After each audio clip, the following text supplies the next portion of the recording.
Oi pessoal, tudo bem? Aqui é a professora Tércia de Ciências e hoje eu tô aqui pra gente iniciar o nosso PET 3 de Ciências do nono ano, terceiro bimestre. Sejam bem-vindos! Nessa semana do PET, nós estudamos os tipos de células e as suas organelas, uma parte da disciplina de ciências que é chamada de citologia, o estudo das células. Nós vimos que existem seres vivos unicelulares, que só tem uma célula, e seres vivos que são pluricelulares ou multicelulares, dependendo do livro, do site que a gente for visitar, do canal do YouTube, cada professor chama de um jeito, mas pluricelulares, aqueles que têm muitas células. Representantes dos unicelulares, bactérias, protozoários, alguns tipos de fungos. E dos pluricelulares, alguns tipos de fungos, mas os principais exemplos que a gente tem aí são as plantas e os animais, nos quais a gente se situa nesse grupo. Nós vimos que tem células que são extremamente simples, que são as células principalmente, das chamadas bactérias. Como que é essa célula? Ela tem uma capa em volta, que já a gente vai falar o nome dela, e lá dentro dessa capinha tem um material meio geleca, assim, que a gente chama de citoplasma, onde ficam ali as propriedades dessa célula, por exemplo, o DNA e algumas pequenas organelinhas muito simplesinhas que fazem tarefas básicas. Como as bactérias são unicelulares e têm umas células muito simples, elas então constituem os seres vivos do grupo dos procariontes. Então, qual que é a principal característica dos procariontes? A célula desse procarionte não tem um núcleo, uma bolsinha lá dentro dela para guardar o DNA. Já os eucariontes são seres vivos que podem ser unicelulares ou pluricelulares, mas a característica principal é que eles não têm uma célula tão simplesinha, a célula é mais elaborada, mais complexa, e o DNA desse ser vivo, que mora lá dentro da célula, fica guardadinho em uma bolsinha chamada núcleo. Então, essa é a principal característica, mas existem outras, não vou entrar em detalhes, tá aí na figura pra gente ler e tá na nossa apostila também. O que define uma célula básica de um eucarionte, como o nosso caso, e da maioria dos seres vivos, exceto bactérias? Todas elas têm em comum uma membrana em volta, que os procariontes também têm, um material gelatinoso ali dentro, cheio de coisas, mais detalhes depois. Esse material gelatinoso é chamado de citoplasma. E dentro do citoplasma tem o núcleo. Essa é uma célula de um eucarionte. São as três partes básicas de uma célula que a gente tem que saber. Mas existem muitas outras coisas dentro de uma célula de um ser vivo eucarionte, que são as organelas que ficam ali dentro do citoplasma e desenvolvem uma série de funções. É como se a célula fosse uma fábrica e dentro dela tivessem várias máquinas que cumprem tarefas diferentes. Temos aqui, por exemplo, uma célula animal e uma célula vegetal. São células de tipos diferentes. As duas são eucariontes, ou seja, possuem um núcleo diferenciando, guardando o DNA, porém tem organelas diferentes porque, por exemplo, nós, animais, não fazemos fotossíntese, então a gente não tem organelas responsáveis pela fotossíntese, entre outras diferenças. Então a gente repara que aí no meio da figura, entre as duas células, tem uma série de organelas que elas têm em comum, as duas têm. Mas a gente vê também que nas células animais tem dois tipos de organelas que só elas têm, que são os centríolos e os vacúolos. Não vou entrar em detalhes do para que serve cada um desses, senão o vídeo fica muito extenso, vocês têm isso aí na apostila. Já nas células vegetais também tem algumas organelas que só os vegetais possuem, ou pelo menos na maioria das vezes, tá, gente? Então quando eu falo só, tem exceções aí também, mas a gente não vai se focar muito nas exceções por agora. Então, vacúolo central é uma grande bolsa de água dentro da célula. Cloroplasto, a organela responsável pela fotossíntese. E a parede celular é uma capinha em volta da membrana que toda célula vegetal tem, mas as células animais não têm. Então tem diferenças entre elas. E vamos então para a correção das atividades. A atividade número 1 do nosso PET pergunta: qual é a diferença entre uma célula animal e uma célula vegetal? Vamos voltar lá naquela figura que mostra o que eles têm em comum e o que cada um tem especificamente. Então a gente vê que as células vegetais têm vacúolo central, cloroplasto e parede celular, e as células animais têm centríolos e vacúolos. Todo o resto é igual. A atividade número 1 fica respondida sim, para a gente simplificar. Elas têm muitas organelas em comum, mas em geral só as células animais possuem lisossomos e centríolos, e em geral só as células vegetais possuem parede celular, cloroplastos, vacúolo de suco celular e glioxissomos, ok? Atividade número 2 do PET pergunta: diferencie uma célula procariótica de uma célula eucariótica. Atenção, pessoal, procariótico é o mesmo que procarionte, ou eucariótico é o mesmo que eucarionte. Cada livro, cada professor, cada apostila, cada site vai falar de um jeito diferente, mas significa a mesma coisa. Então, o que os procariontes têm como característica principal? A ausência de um núcleo dentro da célula. O DNA fica soltinho no citoplasma. Tem outras características? Tem. Não vou focar. O que os eucariontes têm? Presença de núcleo. Se a célula tem núcleo, eucarionte. Se a célula não tem núcleo, procarionte. Como eu disse, tem outras características, mas a gente vai resumir e gravar essa definição. A diferença básica é que procariontes possuem núcleo, possuem células sem núcleo, e os eucariontes possuem um núcleo verdadeiro, uma bolsinha ali dentro. A atividade número 3 pergunta: relacione as organelas celulares e as suas funções. A gente viu uma tabela aí no texto que mostra exatamente o que é a função de cada organela. Não vou ficar detalhando. Núcleo celular. O núcleo é onde vem o comando da célula. Então, o 1 vai parar lá no comando da célula. Porque quem dá o comando é o DNA e o DNA mora dentro do núcleo. Tudo que a gente é, tudo que a gente faz está escrito no nosso DNA. Então, a gente tem as características que tem. O nosso corpo produziu essas características através do comando dado pelo DNA, que mora lá dentro do núcleo. Mitocôndrias são as organelas responsáveis pela respiração celular.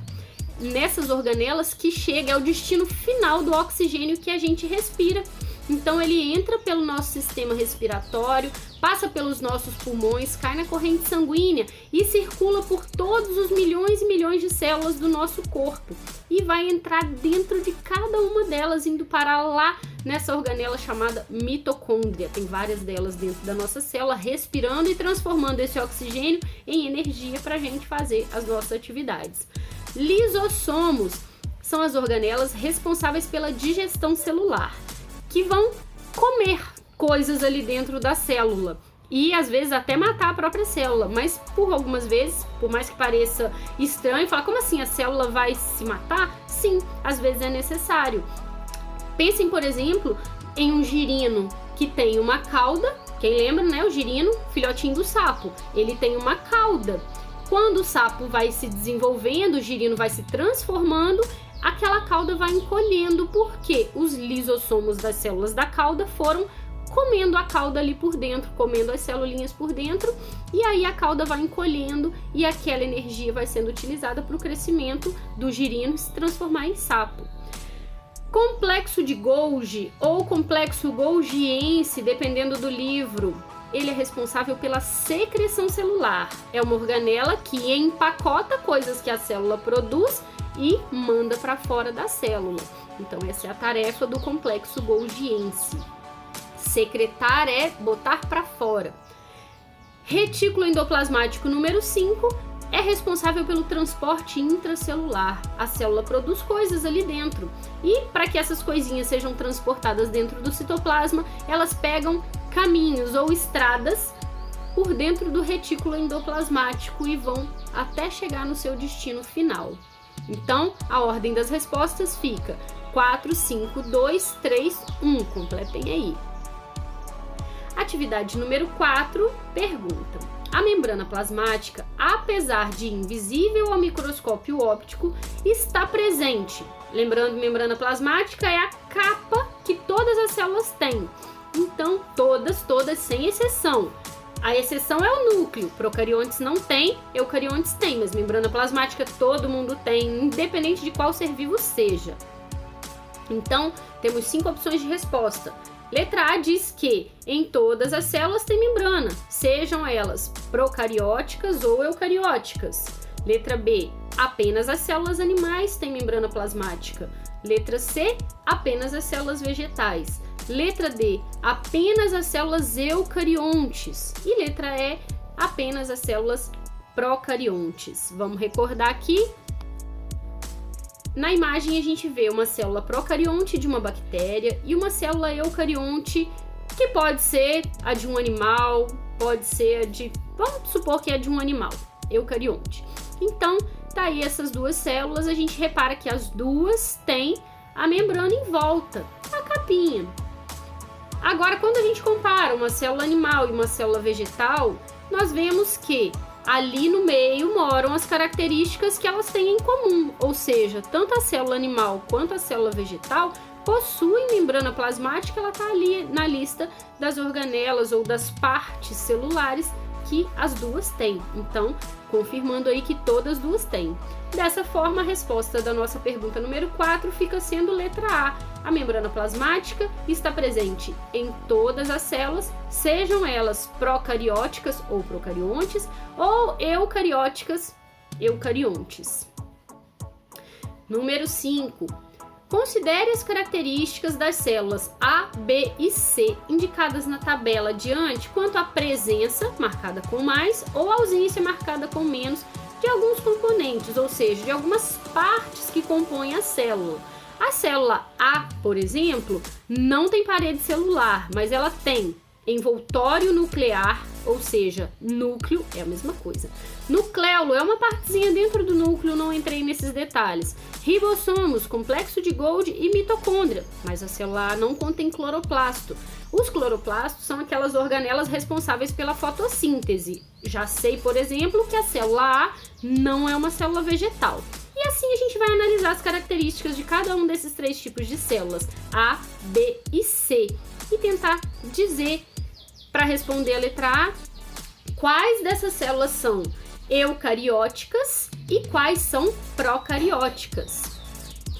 Bom, pessoal, se são eucariontes ou procariontes, né, para usar outro termo, a gente está falando de núcleo ou envoltório nuclear, como chamou ali no exercício. Então, percebemos que as células A e B possuem envoltório nuclear, portanto, elas são eucariontes. Já a célula C não possui envoltório nuclear, por isso ela é um procarionte. Lembrando que, se liga aí na dica, eucariote, eucarionte, procariótica, procarionte e núcleo é o mesmo que envoltório nuclear.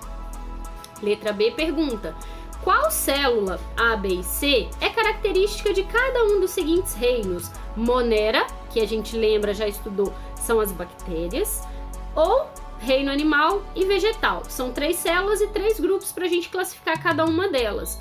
E quais os componentes celulares estão presentes e ausentes que diferenciam cada uma dessas células? Então vamos lá. Monera é a célula C. Por que eu sei disso? Porque não tem núcleo. Essa é a característica principal para eu colocar essa célula dentro do monero, o reino das bactérias. Célula animal, qual delas? Célula A. Por que eu sei disso? Porque ela tem mitocôndrias, que são características dos animais, obrigatórias. Plantas também tem, tá, gente? Mas são características importantes dos animais. E elas não têm parede celular, que se não tem parede não pode ser vegetal. E as células vegetais, quem são elas? As células B. Por quê? Tem parede celular em volta da membrana, o que faz com que as células vegetais sejam mais duras, por isso, né, característica deles. E contém cloroplastos, esse é fundamental para a existência dos vegetais, que fazem fotossíntese. Vegetais ou plantas, é a mesma coisa. Pessoal, nós fizemos também atividades complementares e foi feito no caderno, então vamos fazer a correção também. Deixei aí um exercício de relacionar as organelas com as suas características. Então, vamos lá. A gente tem aí uma série de organelas e uma lista de características. Classificação prontinha para vocês fazerem a correção no caderno. Qual é a organela que se relaciona com a síntese de lipídios e carboidratos? Vamos lembrar o que é síntese? Síntese é construir, produzir, sintetizar. Então a célula é capaz de produzir alguns lipídios e carboidratos, e quem faz isso é o retículo endoplasmático liso. É a organela envolvida nesse processo.